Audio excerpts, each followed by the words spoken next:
আসসালামু আলাইকুম everyone. Introducing Redmi A3। আচ্ছা সত্যি করে বলেন তো এই ফোনটার প্রাইস কত হইতে পারে? থাক বাপ দেখানোর দরকার নাই, কেননা প্রশ্ন তো আগেই ফাঁস হয়ে গেছে। সবাই হচ্ছে যে রেডমিকে বলতো ডিজাইনের দিকে নজর দেওয়ার জন্য।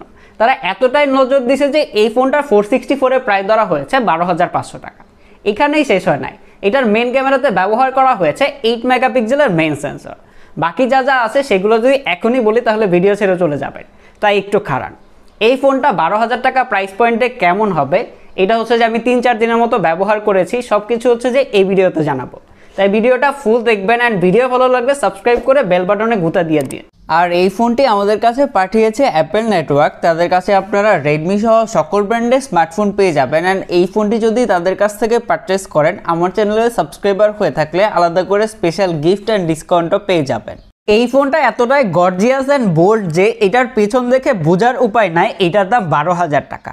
ফোনটা হাতে পাওয়ার পর কাছের কিছু বড় ভাইদেরকে দেখানোর পর দামটা যখন জিজ্ঞেস করি তাদের আনসার এমন ছিল 25,000, 30,000, 35,000। তার মানে বুঝতে পারতেছেন এইটা আসলে কতটা প্রিমিয়াম ফিল দেয়।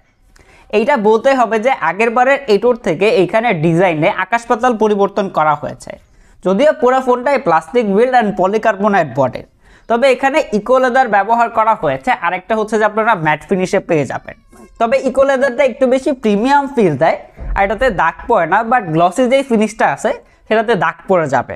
আসলে ক্যামেরা মডিউলে একটু নজর দেই, এটার যে বাম্পটা এটাকে আবার মিনি এভারেস্টও বলতে পারেন। আর এর সাইডে বিশাল আকারে স্টিলের বেড়া দেওয়া হয়েছে।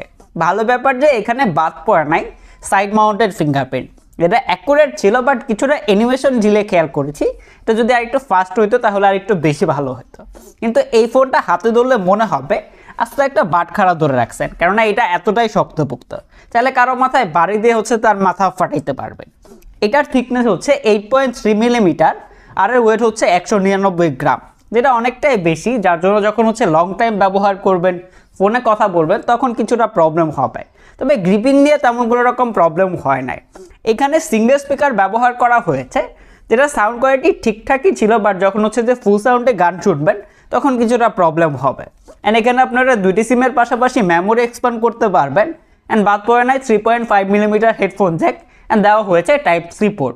দেখেন ভাই, এইটার ডিজাইনটা দেখে যতটা খুশি হয়েছিলাম এই ডিসপ্লেটা ততটাই ছেঁকা দিয়েছে, কেননা 24 সালে আইসা 20 এর নচ অনেকটাই বেমানা।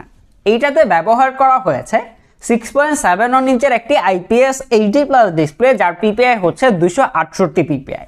শুধু কমতি থাকছে 500-এর, যেখানে এই প্রাইস পয়েন্টে অনেক ব্র্যান্ডই 500-এ শিফট করে গেছে। এটার display colour profile, sharpness, details price point অনুযায়ী ঠিকঠাকই ছিল। তবে এটার যে কালারটা এটা কিছুটা কোলার টোনের, যেটাকে অ্যাডজাস্ট করে নিতে হবে। তবে এটা দিয়ে যখন ইউটিউবে বা অন্যান্য প্ল্যাটফর্মে ভিডিও দেখবেন তখন কিছুটা শার্পনেসের ঘাটতি ফিল করবেন HD+ হওয়ার জন্য। কিন্তু কষ্টটা কিছুটা হলেও লাঘব হবে 90 হার্টজের ফলে। Day to day multitasking, social media browsing, scrolling যখন করতেছিলাম তখন এমন কোনো রকম লেটেন্সি খেয়াল করি নাই, অ্যান্ড এটা 90 হার্টজ ভালোভাবে পুশ করতে পারতেছিল। ভালো ব্যাপার যে এটার প্রোটেকশন হিসেবে থাকছে কর্নিং গরিলা গ্লাস 3, যেটা হচ্ছে যে এই প্রাইস পয়েন্টে খুব কমই দেখা যায়।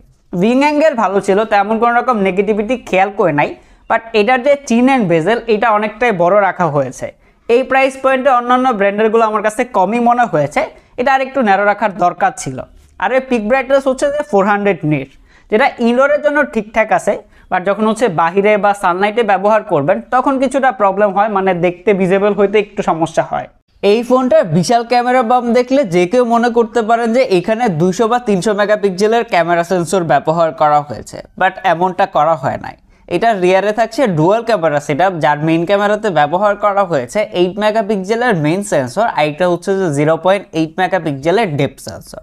আর ফ্রন্টে আসলেই পাচ্ছেন 5 মেগাপিক্সেলের সেলফি ক্যামেরা, অ্যান্ড এইটা দিয়ে আপনারা 1080p 30 fps এ ভিডিও রেকর্ড করতে পারবেন। 12,500 টাকা প্রাইস পয়েন্টে 8 মেগাপিক্সেল 24 সালে আইসা অনেকটাই বেমানান। এখানে অ্যাটলিস্ট 13 মেগাপিক্সেল দেওয়ার দরকার ছিল। তবে 8 মেগাপিক্সেল হলেও এটার তুলো ছবিগুলো ঠিকঠাক ছিল, তবে 12,000 টাকা প্রাইস পয়েন্টে ঠিকঠাক না। ছবির শার্পনেস, ডিটেল প্রাইস পয়েন্ট অনুযায়ী আমি বলবো কিছুটা কমই মনে হয়েছে। তবে 8 মেগাপিক্সেল অনুযায়ী যথেষ্ট ভালো ছবি ক্যাপচার করে। ইভেন ফ্রন্ট ক্যামেরার তোলা ছবিগুলো আমার কাছে ভালো লেগেছে, তবে আরেকটু বেটার করা যাইতো। ছবিগুলো দিয়ে দিলাম, আপনারা দেখে কমেন্ট করে জানাবেন কেমন লেগেছে।